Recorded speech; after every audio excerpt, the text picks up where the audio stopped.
అందరికీ hi. Welcome back to Sachin and mom vlogs YouTube channel. అందరూ బాగున్నారా? ఇప్పుడు నేను మీ ముందుకి నోరూరించే స్వీట్తో వచ్చాను. ఏం స్వీట్ అనుకుంటున్నారా? బాదం పూరి. దీన్ని పిల్లలు పెద్దలు అందరూ కూడా చాలా ఇష్టంగా తింటారు. మరి దాన్ని తయారు చేసుకునే విధానం, కావలసిన పదార్థాలు ఇప్పుడు చూద్దాం. బాదం పూరి తయారు చేసుకోవడానికి నేను 1/2 kg మైదా పిండి తీసుకున్నాను. దీన్ని ఒక బౌల్లో వేసుకొని అందులో ఒక 1/2 స్పూను సాల్ట్ వేసుకోవాలి. అలాగే బాదం పూరి కాబట్టి కొద్దిగా బాదం పప్పుని తీసుకొని దాన్ని పౌడర్ లాగా చేసి మైదాలో కలుపుకోవాలి. పిండిని ఇలా బాగా కలుపుకున్న తర్వాత 50 గ్రాముల నెయ్యిని వేసుకోవాలి. అలాగే గుర్తుంచుకోండి ఫ్రెండ్స్, నెయ్యి ఎప్పుడు వేడిగా ఉన్నప్పుడే పోసేయాలి.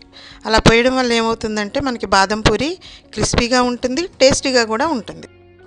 నెయ్యి పిండిలో బాగా కలిసిపోయిన తర్వాత ఇప్పుడు పాలని కొంచెం కొంచెంగా పిండిలో కలుపుకోవాలి. పాలు కాచి చల్లార్చిన పాలు కలుపుకోండి. అలాగే ఒకేసారి పోయొద్దు, ఒకేసారి పోస్తే జారు అయిపోతుంది అనమాట. కాబట్టి చూసుకుంటూ కొన్ని కొన్ని పోసుకొని పిండి ఉండలు కట్టకుండా జాగ్రత్తగా కలుపుకోవాలి. ఇప్పుడు పిండిని పూరి చేసుకోవడానికి కావలసినట్టుగా సాఫ్ట్గా మనం కలిపెట్టుకోవాలన్నమాట. ఇలా చక్కగా కొంచెం ఎక్కువ టైం పట్టినా కూడా దాన్ని బాగా కలిసేలాగా సాఫ్ట్గా అయ్యేలాగా ఇలా కలుపుకోవాలి. ఇలా కలుపుకున్న ఈ పిండిని ఒక బౌల్లో పెట్టుకొని దాని మీద మూత పెట్టి ఒక 15 to 20 minutes అలా ఉంచాలి. ఇప్పుడు చూస్తే ఆ పిండి చాలా చక్కగా సాఫ్ట్గా అవుతుంది. అలాగే మనం పూరి చేసుకోవడానికి కూడా వీలుగా ఉంటుంది. చూడండి ఫ్రెండ్స్, అలా సాఫ్ట్గా అవుతుంది. అలా ముద్ద చేసుకుంటే కూడా మనకి వీలుగా ఉంటుంది. పూరి చేసేటప్పుడు ఎలాంటి ఇబ్బంది కూడా మనకి అనిపించదు. ఇప్పుడు మనం చక్కెర పాకం తయారు చేసుకుందాం. దానికి ఒక బౌల్ తీసుకొని అందులో 300 గ్రాముల చక్కెర వేసుకొని 1 గ్లాస్ వాటర్ని యాడ్ చేసి పెట్టుకుందాం. ఇప్పుడు మనం కలిపి పెట్టుకున్న పిండిని తీసుకొని చిన్న ముద్దలాగా చేసుకొని చపాతీలు చేసుకునే పీట మీద మనం దాన్ని పూరి చేసుకుందాం. మరి పల్చగా కానీ మందంగా కానీ చేయకండి. చక్కగా పూరి ఎలా చేసుకుంటామో అలా చేయండి. ఇది రౌండ్గా వచ్చేలా చూసుకోండి ఫ్రెండ్స్. అలా చేసుకుంటే మనం ఫోల్డ్ చేసుకున్నప్పుడు కరెక్ట్గా అంచులు ఉంటాయి అన్నమాట. పూరిని ఇప్పుడు మనం కరెక్ట్గా మధ్యలోకి ఫోల్డ్ చేసుకుందాం. అలా చేసుకున్న తర్వాత సెకండ్ ఫోల్డ్ కూడా వేసుకుందాం. ఈ విధంగా వేసుకొని కరెక్ట్గా పెట్టుకున్న తర్వాత అంచుల్ని మనం వేళ్ళతోటి నొక్కాలి. అలా నొక్కినందువల్ల ఏమవుతుందంటే ఫ్రై చేసేటప్పుడు విడిపోకుండా ఉంటుంది అన్నమాట. అంచులన్నీ కూడా ఒక దాంతో ఒకటి అంటుకుపోయి విడిపోదు. ఇక్కడ మీకు ఒక టిప్ చెప్పాలి ఫ్రెండ్స్. మనం ఇలా అంచులు నొక్కుతున్నాం కదా, ఒకవేళ విడిపోతే ఎలా అని మీరు భయపడతారేమో.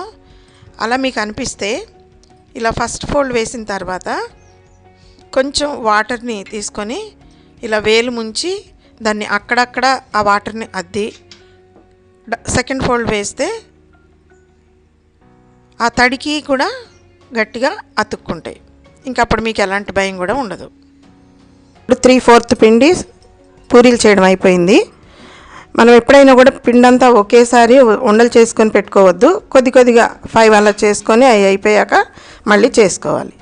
ఇప్పుడు స్టవ్ వెలిగించుకొని బాదం పూరీలకు కావలసిన చక్కెర పాకాన్ని పట్టుకుందాం. దీన్ని చక్కెర అడుగంటకుండా లో ఫ్లేమ్లో పెట్టుకొని మధ్య మధ్యలో తిప్పుకుంటూ ఉండాలి. అలాగే చక్కెర పాకం తయారైందో లేదో మనకి ఎలా తెలుస్తుందంటే ఒక వాటర్లో ఈ చక్కెర పాకాన్ని ఒక చుక్క వేసి చూసుకుంటే అది నీళ్ళల్లో మనకి కనిపిస్తే చక్కెర పాకం తయారైనట్టు. అలా చూసుకోవాలి. వేలు పెడితే కొంచెం మనకు తగులుతుంది. మరీ చిక్కగా అయిపోకుండా లైట్గా పట్టుకోవాలి. ఇప్పుడు మనం కళాయి పెట్టుకొని బాదం పూరీలు వేపుకోవడానికి కావలసిన ఆయిల్ వేసుకోవాలి. ఇప్పుడు మనం చక్కెర పాకంలో ఆల్రెడీ దంచి పెట్టుకున్న ఇలాచీ పౌడర్ వేసుకొని ఒకసారి తిప్పుకోవాలి.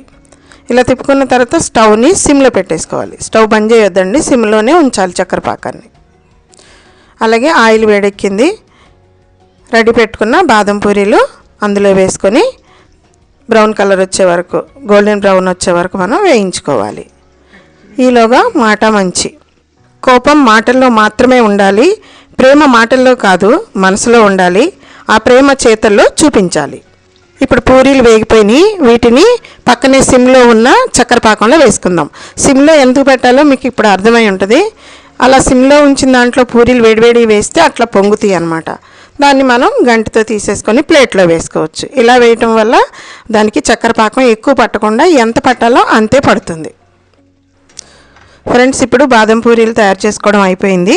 ఈ బాదం పూరి తయారు చేసే విధానం మీకు కానీ నచ్చినట్టయితే లైక్ చేయండి, షేర్ చేయండి. అలాగే మరిన్ని వీడియోస్ కోసం మా ఛానల్ని సబ్స్క్రైబ్ చేయండి. పక్కనే ఉన్న బెల్ ఐకాన్ని క్లిక్ చేయండి.